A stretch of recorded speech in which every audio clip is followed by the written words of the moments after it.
오늘 주제는 사실은 딱 한 가지인데요. 하나님이 모든 것의 주권자가 되시고 우리는 청지기가 된다라고 하는 게 전체 우리가 오늘 묵상해야 될 주제입니다. 여기 악수르에 대해서 하나님이 이제 그렇지 못하다라고 말씀을 하십니다. 5절에 보니까 그는 내 진노의 막대기요 그 손에 몽둥이는 내 분노라. 그러니까 아수르를 하나님이 들어 쓰시는 이유가 무엇인가? 하나님의 이스라엘을 향한 분노를 쏟아내기 위해서 징계하기 위한 막대기로 하나님이 아수르를 드셨다 이렇게 이야기를 합니다. 그래서 6절에 보면 내가 그를 아수르를 보내어 경건하지 아니한 나라, 이 9장에 보면 이 경건하지 않은 나라가 바로 이스라엘입니다. 이스라엘을 북이스라엘이에요. 북이스라엘을 치게 하며 내가 그에게 명령하여 나를 노하게 한 백성을 쳐서 탈취하며 누락하게 하며 또 그들을 길거리에 진흙같이 짓밟게 하려 하거니와 이렇게 이야기를 합니다. 이게 뭘 이야기하냐면 하나님께서 모든 나라들 또 모든 개인들이라 할지라도 하나님의 쓰시고자 하는 그 뜻에 합당하게 시마다 때마다 또 하나님의 방법으로 여러 가지 모양으로 하나님이 쓰는 것입니다. 그래서 하나님이 바로 내가 이 모든 일의 주권자고 내가 모든 일을 뜻하고 계획해서 사용하는 것이다. 그러니까 너희는 주권자가 아니고 내가 주권자임을 잊지 말라 하고 말씀하는 거예요. 그래서 하나님 이 다윗이 믿음의 고백을 한 것을 보면 다윗이 이제 역대상 29장 11절과 12절에 이렇게 고백합니다. 여호와여 위대하심과 권능과 영광과 승리와 위엄이 다 주께 속하였사오니 천지에 있는 것이 다 주의 것이로소이다. 여호와여 주권도 주께 속하였사오니 주는 높으사 만물의 머리이심이니이다. 부와 귀가 주께로 말미암고 또 주는 만물의 주제가 되사 손에 권세와 능력이 있사오니 모든 사람을 크게 하심과 강하게 하심이 주의 손에 있나이다. 네. 모든 사람, 또 모든 단체, 모든 사회, 모든 국가를 크게 함과 낮추게 함이 다 주의 손에 있다라고 하는 것입니다. 이거를 알아야 되는 것이죠. 욥도 고백하죠.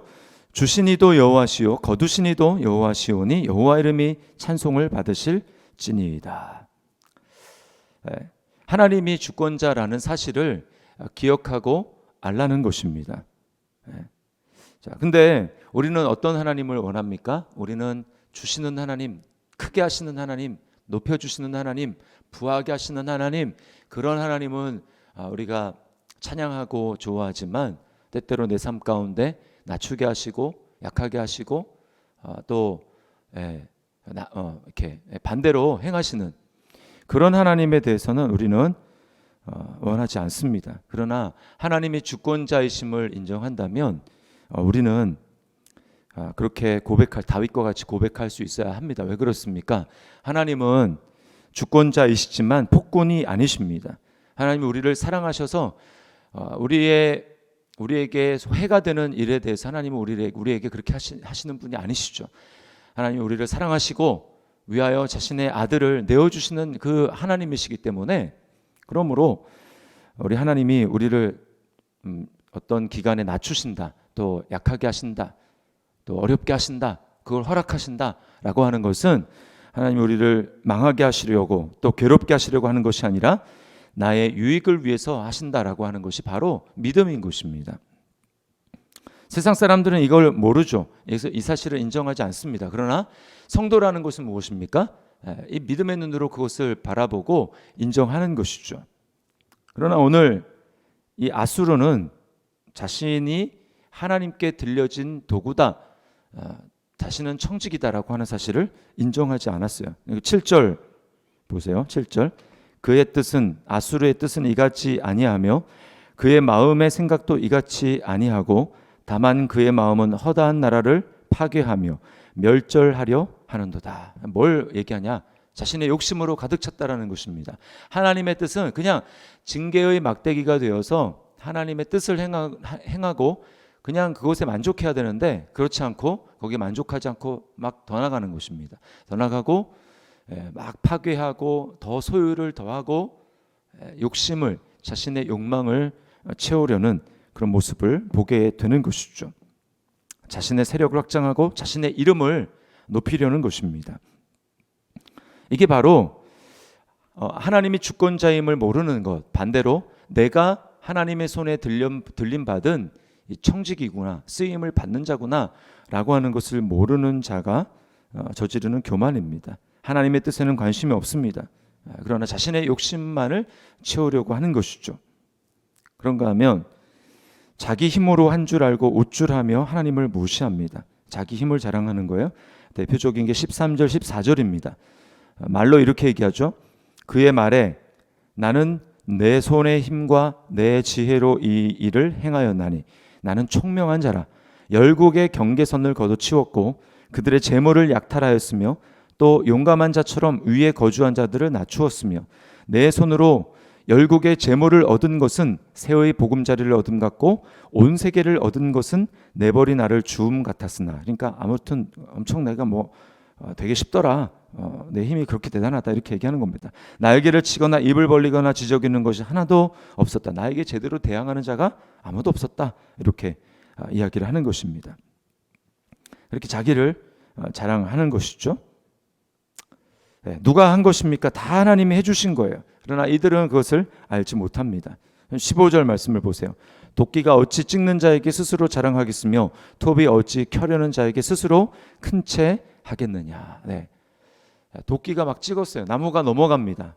또 톱이 막 뱁니다. 나무가 넘어갑니다. 그러면 그게 도끼의 힘 때문에 그랬습니까? 톱의 힘 때문에 그랬습니까? 아니죠.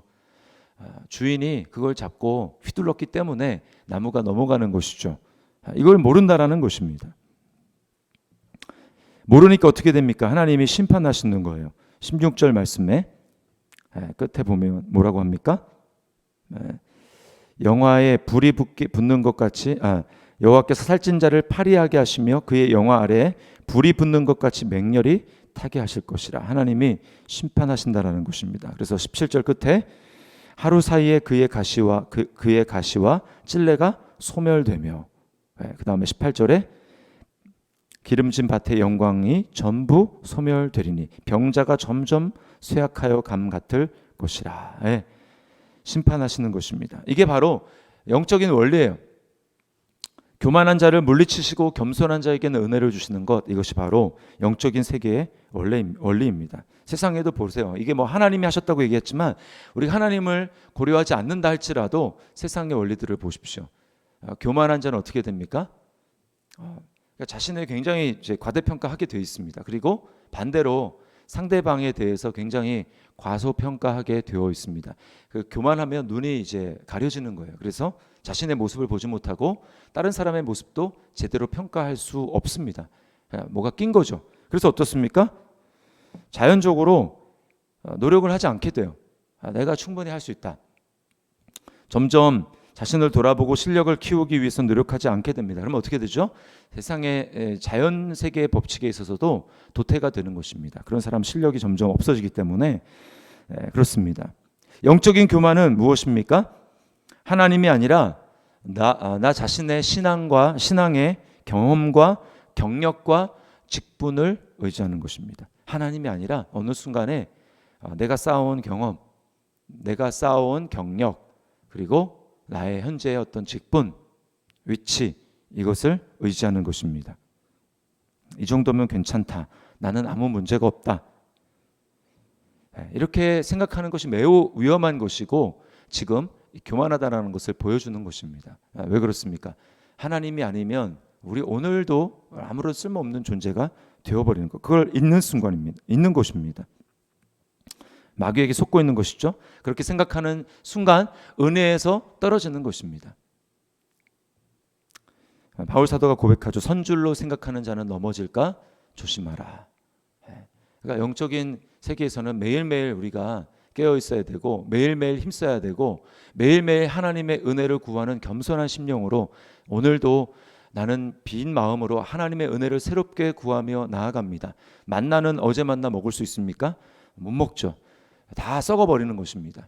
그러니까 우리 착각하면 안 돼요. 은혜는 우리는 쌓아놓는 게 아닙니다. 매일매일 신선한 하나님의 은혜, 하나님의 능력, 하나님의 말씀, 그것을 구하며 나아갈 때 그것이 나를 새롭게 하는 능력이 되는 것이지, 어제까지 은혜를 많이 받았다고 그 은혜로 오늘 살아가는 것이 아니라는 것입니다. 우리는 어떻게 청지기로 살아갈 수 있을까요? 어떤 습관을 가져야 할까요? 두 가지인데요. 하나는 드리고 나누는 훈련을 하는 것입니다. 청지기로서 주님께 드리고 또 형제와 이웃들에게 나누는 연습을 하는 것입니다. 시간을 주님께 드리고 또 물질도 주님께 드리며 주님의 뜻을 구하며 사용하는 것입니다. 그리고 지체를 섬기기 위해서 나누고 나를 드리는 연습을 매일매일 하는 것입니다. 이 연습을 해야 됩니다. 시간은 내게 아니지, 재물은 내게 아니지, 이 재능은 내게 아니지.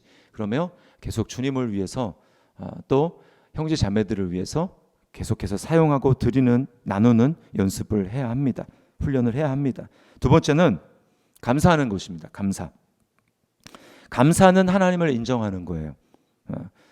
이것은 주님의 덕입니다. 주님이 내게 이 일을 해주셨습니다. 이것은 다 주님이 하신 일입니다 라고 하는 것을 인정하는 것이 감사입니다. 하나님, 이 작은 일에 대해서 감사합니다. 하나님, 우리 가정을 지켜주신 것을 감사합니다. 우리 자녀를 지금까지 인도해 주신 것을 감사합니다. 내 건강을 지켜주신 것을 감사합니다. 좋은 공동체를 허락하신 것을 감사합니다. 나를 구원해 주신 것을 감사합니다. 또 내가 이렇게 적지만 이 모든 것을 지금 누릴 수 있도록 인도하신 것을 감사합니다 라고 하면서 계속해서 감사하는 것은 하나님이 이 모든 것의 원인이 되십니다 라고 하는 것을 계속해서 인정하는 것입니다. 하나님이 주관하고 계심을 기억하는 것이죠. 반면에 불평한다라는 것은 무엇입니까? 불평하는 것? 그건 내 삶의 주인이 나라는 걸 계속해서 지금 말로 행위로 그렇게 고백하는 것입니다. 왜 내 계획대로 내 생각대로 움직여주지 않으시는지, 하나님이 왜 내 시간표에 하나님이 맞춰주지 않으시는지, 이 부분에 대해서 계속해서 불평하고 있는 것이죠. 그러면 하나님이 우리의 심부름꾼이 되어버립니다. 불평하는 순간 하나님이 하나님을 인정하지 않고 하나님을 거부하는 것입니다. 이스라엘 백성들이 광야에서 계속해서 불평하지 않습니까? 모세가 뭐라고 합니까? 너희가 지금 불평함은 나에 대해서 하는 것이 아니고 하나님에 대해서 하는 것이다. 그렇게 이야기를 하는 것입니다. 우리는 더 이상 내가 주인 되는 삶, 내가 모든 것을 통제하고 내가 주인 된 삶에서 우리는 죽은 사람들이에요. 예수를 믿었다라는 것이 무엇입니까? 이제는 내가 내 삶을 주관하고 통제하는 것에서 내가 죽고, 이제는 내 삶을 주님이 다스리십니다. 내 삶을 주님이 통치하십니다. 주님이 내 삶의 주인이 되십니다. 주님이 나의 왕이 되십니다 라고 하는 것을 고백하는 것이죠. 그렇다면 우리는 오늘 아수르가 보여줬던 교만한 모습, 내가 하나님의 손에 들린 것이 아니라 막대기 자체로 또 도끼 자체로 자랑하는 것이 아니라 우리를 잡고 쓰시는 하나님을 자랑하고 하나님께 감사하고 그 하나님을 인정해 드려야 하는 것입니다. 이것이 청지기로 살아가는 삶의 모습인 거예요. 오늘 이 말씀을 기억하면서 우리를 손에 잡으시고 우리 삶을 지금껏 인도하신 그 하나님의 은혜에 감사하고, 또 내가 청지기라는 것을 기억하고 하나님이 내게 내 손에 허락해 주신, 내 삶에 허락해 주신 것들을 가지고 하나님께 영광을 돌리고 청지기로서 훈련하며 살아가는 저와 여러분의 삶이 될 수 있기를 주님의 이름으로 축원합니다.